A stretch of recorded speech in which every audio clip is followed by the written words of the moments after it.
Greetings, Brother Tomasio here. I am with the Legion of Mary.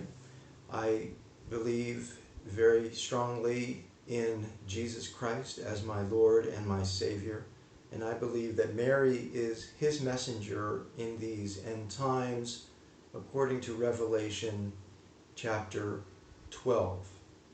Revelation chapter 12 talks about our Blessed Mother very clearly as a prophetess for the last days. What I'm about to share with you, I've prayed about, and I believe this is something very close to the heart of our Blessed Mother. Okay, I'm a graduate of Franciscan University of Steubenville, class of 1985, and I would say that I had a very positive experience at Franciscan University while I was there. Recently, my family moved to Steubenville, and I actually have two children attending the university.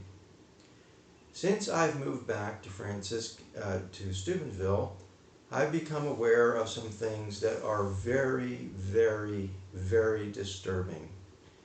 And it's been one thing after another, meeting people from the university, talking to people from the university, working for the Knights of Columbus, working with the Knights of Columbus on campus there, the Grand Night information. There's information that I've been made aware of. And the most recent information that I've been made aware of that is extremely disturbing. When I moved to Steubenville back in 2012, 2000, right around 2012, I guess you could say, I was very surprised to see a priest, a Franciscan priest, who I knew from 1982. Okay, when I was a student at Trenton State College in New Jersey, there was a Catholic priest who was the head of the campus ministry for Catholics, and his name was Father Vincent Inglaterra. Okay, so Father Vincent I hadn't seen him since 1982, 83, and next thing you know, he is working at Franciscan University, and he was working as the priestly discernment programs director. So that means he was working with young men who were thinking about becoming a priest, and they were part of Franciscan University's priestly discernment program, which would be a pre-theology type program where these young men would discern about becoming a priest. And if they get through the program and the spiritual directors and everybody thinks, yes, let's move this young man on, then they would get promoted to the Diocese of Steubenville, for example, or perhaps the TORs or other religious communities. So I was shocked to see Father Vincent Inglaterra as the head of this program. Why? Why was I shocked? First of all, I hadn't seen him since 1981, 82, when I was attending Trenton State College. I'm going to tell you what happened to me real quickly.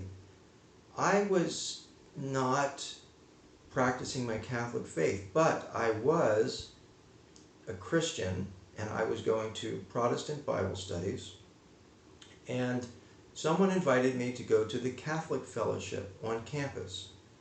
And I said, well, why not? I'm born and raised Catholic, let's check it out. So I went, and they had a spaghetti dinner, and there was a group of students around a table and talking about a number of different things. And then after the meal, Father Vincent Inglaterra, who I'd never met before, invited me to come into his private room with him. He had a desk there, and he sat behind the desk. I sat across from him, and he asked me about myself and what I was talking about at the dinner table. And It just so happens I was talking about a testimony I had heard of a woman who got out of the gay lifestyle when she forgave her father for molesting her, or her stepfather, I can't even remember. And he said, oh, well, why would you talk about that? And, he starts questioning me. And then he starts saying things like, I think you have a lot of love inside. I think you really do have a lot of love to give and to share, and you need to let it out. So then he came from around the desk, and he came over to me where I was sitting, and I stood up, and he put his arms around me, and he started rubbing my back like he wanted to make out with me. And I am not gay at all, and I was totally offended by his advances. And I backed away from him, and I proceeded to walk out of the door, never to return. Okay? So I was with a friend of mine, and I said, you know what this guy did? And I told him what he did. He says, oh, you know what, he has a reputation. So I was like, okay, we're not coming back. Okay, period. We're not coming back. Anyway, I move on. I'm growing in my relationship with God or whatever. And then I end up transferring to Franciscan University, of all places, a Catholic college, because I had gone to a rally called Fire. And there was a priest called Father Bertolucci who was preaching like, I don't know who he was preaching like. He was preaching fire, like Holy Spirit fire. He was charismatic, and that impressed me. And they were praise and worship, lifting their hands to God, praying in tongues. So I called Franciscan University, amongst other schools, Miami Christian College, different things like that. And Franciscan University offered me the best package, and they were very nice and polite. And I figured, what the heck? It's close enough, to New Jersey, my parents' house, cheap enough. They're charismatic. I don't really care if they're Catholic or not. So I go to Franciscan University, and I end up graduating a degree in theology. And then I pursued the priesthood for a while. Okay, now, getting back to Father Vince. So years later, 2012, we're back in Steubenville, and here's Father Vince. I'm confronted with the guy who tried to make out with me, okay? Now, this was very upsetting, okay? And I was like, wow, it's been so long. Maybe he's changed. Maybe he's not doing these types of things anymore. I really didn't know. I believe in forgiveness. I believe in healing. I have no problem believing people can change. Okay. But with kids, you can't take a chance. And these are very young guys coming from homeschool families, pretty much sheltered their whole life. Their parents are sending them to Franciscan because they accept homeschoolers. They don't even need, high school diplomas necessarily, as long as the parents will vouch for the fact they were homeschooled. And they take them in, and they give them scholarships, and then certainly these young guys who are looking to the priesthood. Lots of these guys, trust me, are very sheltered people. And so this Father Vince is in charge of these young men. And I'm thinking to myself, wow, I can't not say something. So I went to the priest, the Franciscan TOR priest, who I knew was involved in that priestly discernment program. And I said, listen, I got to tell you something. And this isn't easy. Okay? And I'm not here to start trouble. But I got to tell you because of my conscience. Okay? And I said, look, this guy, he tried to make out with me. He came on to me when I was a student at Trenton State. I need to let you know that. He could have changed. I have no idea. I need to let you know. So he says to me, okay, thank you. He says, can you try to find any other information? So I did a search online, found some information about him, very active in the gay Catholic ministry, to the point where he was condoning same-sex relationships, and that would be marriage, okay, same-sex marriage, okay. And I have nothing against anyone who has same-sex attraction at all, okay. Human beings, Catholics, you know what I mean, wonderful people. But I do not support gay marriage, okay, and I do not support, gay sex. I don't support it, okay? I don't support it. I'm not gay, so, and I don't judge anybody. But anyway, this is the information I brought to the priest. And what happened? Nothing. Nothing happens, right? So I'm thinking, this is a time bomb. And I know guys in that program, and I keep asking them, how's Father Vince? Is he still in charge? Is he, oh yeah, I, spend time with him, this and that. And I'm like trying, without coming out in slander, you know what I mean? I'm like fishing around. Is everything okay? How do you like him? This, that, and the other thing. And I'm doing everything I can to protect the guys that I knew who were in the program without necessarily coming out and saying anything. So maybe I should have, I don't know. But I told the university, I told those guys, and they exposed these young men to this Father Vince. Okay, so anyway, after a year and a half goes by, next thing you know, Father Vince is gone. So I'm like, what happened to Father Vince? Oh, he retired. Oh, he's living in town. This, I'm talking to the priests at Franciscan. Nobody says anything negative about him. Well, what happened? I just found out last night. Why do I find out last night? Why do I find out last night from a source on the internet, and I was not told by the Franciscan University administration?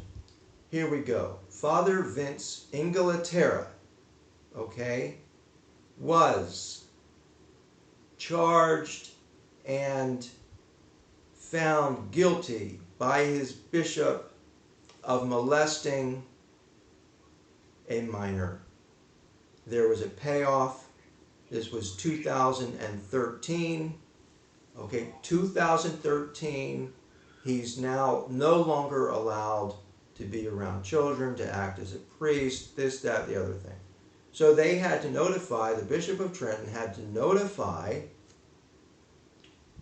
the university and tell them that this guy's no longer allowed to serve as a priest. Okay, so they didn't listen to me, right? They could have, 2 years previously, could have said, you know what, we don't feel comfortable with you. No, they had to wait till they were told by the bishop. Now, did Franciscan University let me know?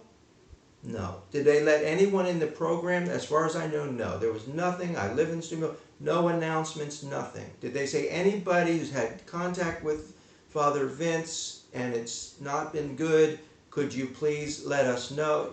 Anybody, nothing responsible. They did nothing responsible other than kept it quiet and made up a story that he went away, right?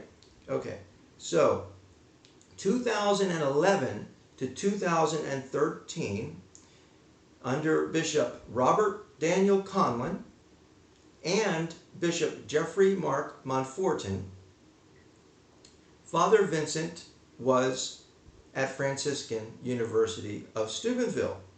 And it says Holy Spirit Friary was his residence. Okay? So he's living there on the campus, and he was the priestly discernment program director. Okay, now, check this out. This I find absolutely fascinating right here. Okay, little history of Father Vincent. He has completed postgraduate work at Ohio State University, okay, University of Indiana, and University of California at Los Angeles. Received a doctorate of ministry from Princeton Theological Seminary. Father Inglaterra was ordained a Roman Catholic priest on May 20th, 1972. Very impressive, right? Now, this, listen to this, please. He made his profession as a Franciscan of San Damiano on November 21st, 2008. So Father Vince joins the Franciscans, but not just any friend, he's joined the Franciscans of San Damiano. You might say, well, what is San Damiano? The Franciscans of San Damiano. Okay, well, let's see. Let's talk about San Damiano real quick. You can have a look here. This is what's known as the San Damiano cross. Okay? The San Damiano cross is right here before your very eyes. Now, if you look at this cross closely, okay, you're going to see a Jesus who is like staring into space, okay? And he has his lips. I'm going to bring you real close here. Look at his lips here.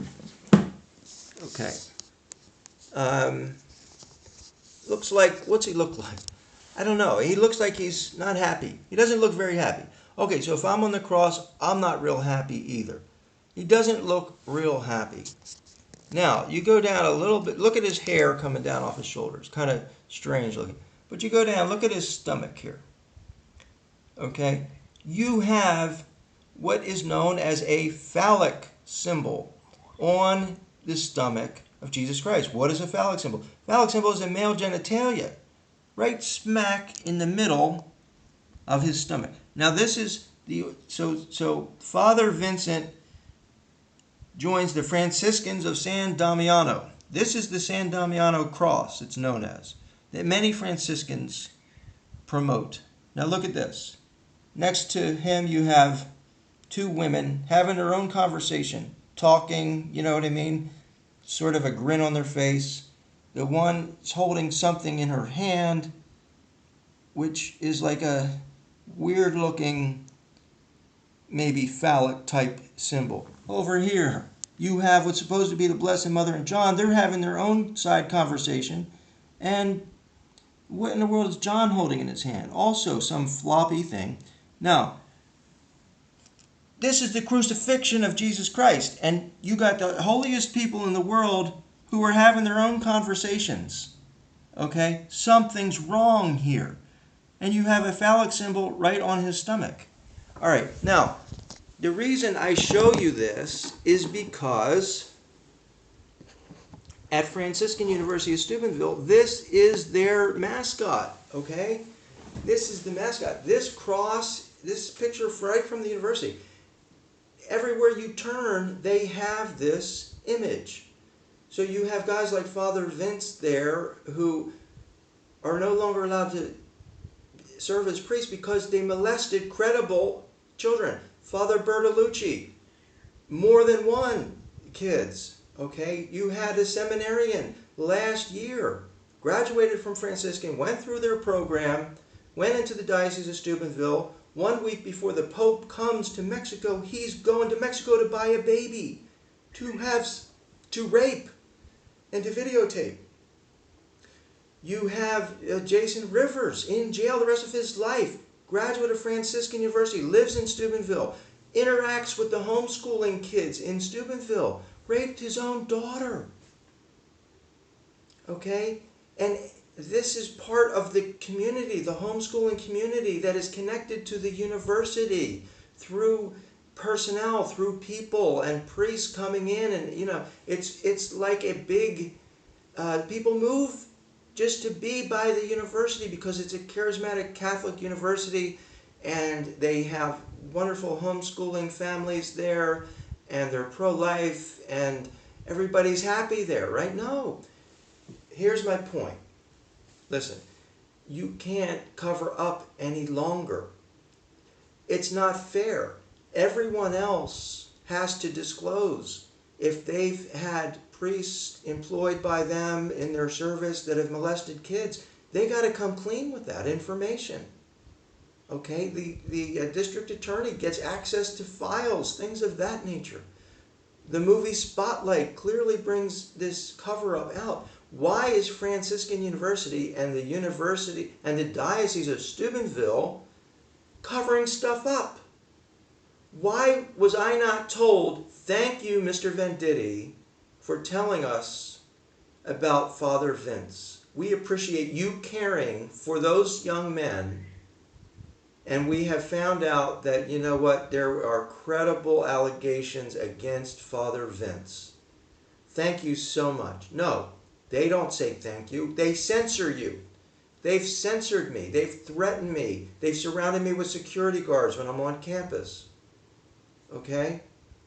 What kind of Catholic institution is this that would do this after everything, after the billions of dollars have been spent on victims who were molested, okay, why do they feel they're above the rules? I've talked to the sheriff of Steubenville, Sheriff Abdallah. Guess what? He tells me that they're covering stuff up. They call the sheriff's department. Please don't put this in the newspaper. Don't put this in the newspaper. They told him, listen, you've got to be honest. This is an abomination.